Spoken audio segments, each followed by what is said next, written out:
Gas आज मैं आपसे एक बिजनेस फिलॉसफी के ऊपर बात करूंगा, that is customer is always right. मैं आपसे डिस्कस करूंगा कि ये फिलॉसफी किसने इंट्रोड्यूस करी। मगर याद रखें, ऐसा नहीं है, कस्टमर हमेशा राइट नहीं होता। मैं इस वीडियो में आपसे डिस्कस करूंगा 3 ऐसी डिफरेंट सिचुएशंस जहां पर कस्टमर राइट नहीं होता।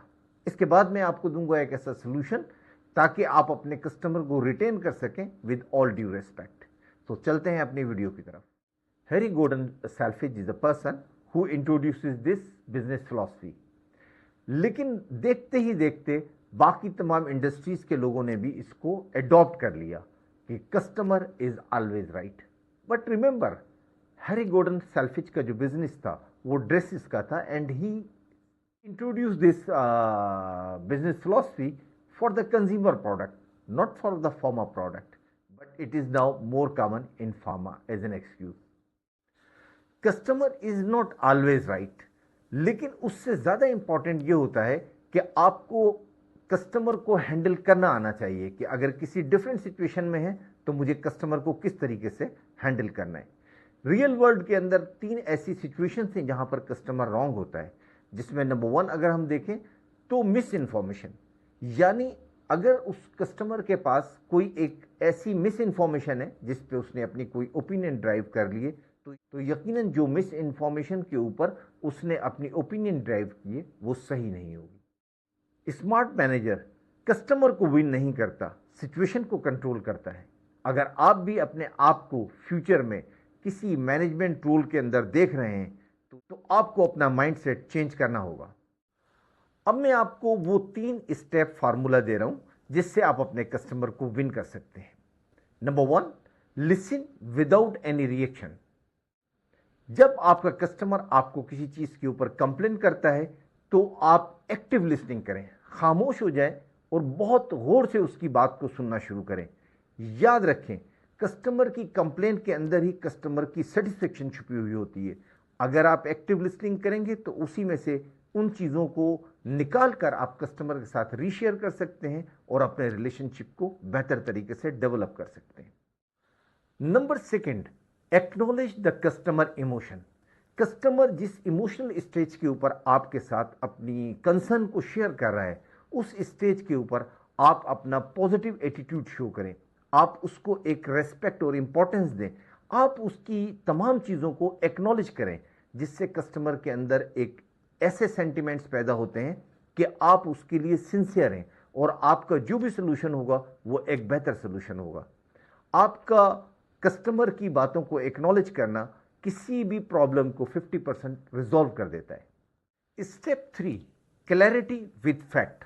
आपने कस्टमर को क्लैरिटी देनी है, उसको एंटागोनाइज नहीं करना। आपने उसको एक्नॉलेज करते हुए, उसकी चीज़ों को रियलाइज करते हुए उसको सोल्यूशन देना है।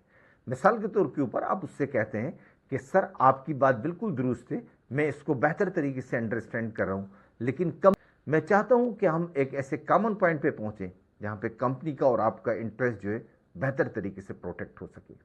कस्टमर की रेस्पेक्ट को मेंटेन करें, उसकी तमाम चीज़ों को तस्लीम ना करें, लेकिन जो चीज़ें उसकी लॉजिकल हैं उसके ऊपर कोई एक दरमियाना सोल्यूशन निकालें। अगर आपको किसी जगह के ऊपर ये महसूस हो कि मुझे अपना एक फर्म स्टैंड लेना है, तो यकीनन लें, ये आपके बिजनेस को प्रोटेक्ट करेगा। और अगर आपका बिजनेस डिसकंटिन्यू होता है तो आने वाले फ्यूचर के अंदर आप उसी कस्टमर के साथ एक प्रिंसिपल बिजनेस करेंगे, क्योंकि दोनों एंड के ऊपर चीज़ें क्लियर डेवलप हो चुकी होंगी कि कंपनी कहाँ तक आ सकती है और कहाँ तक नहीं आ सकती।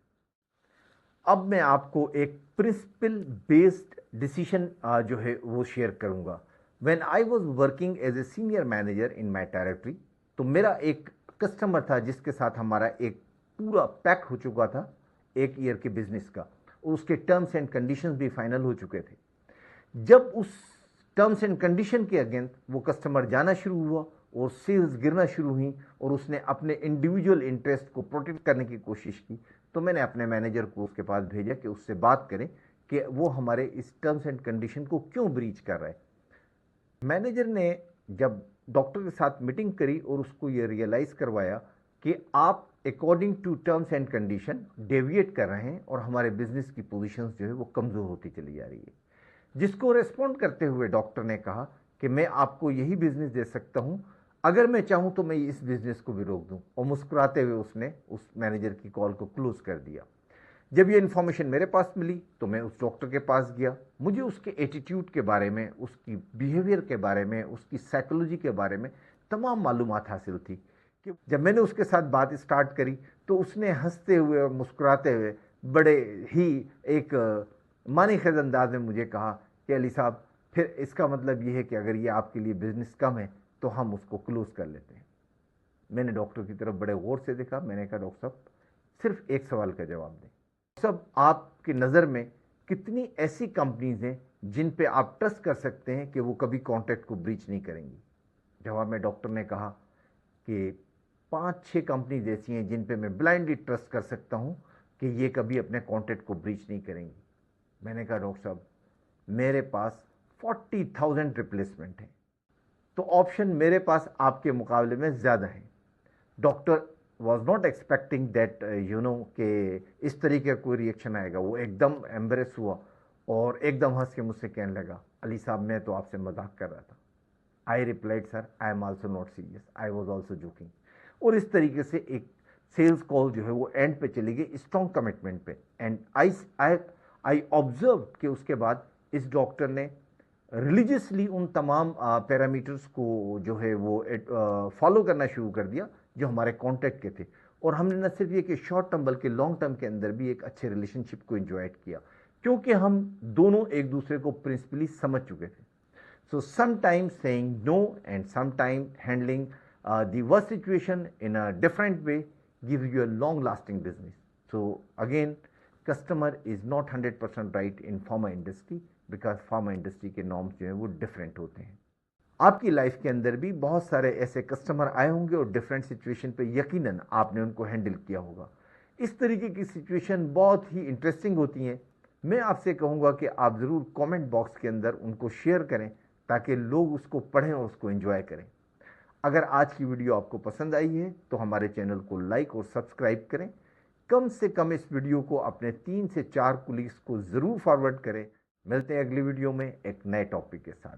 Till that time, bye.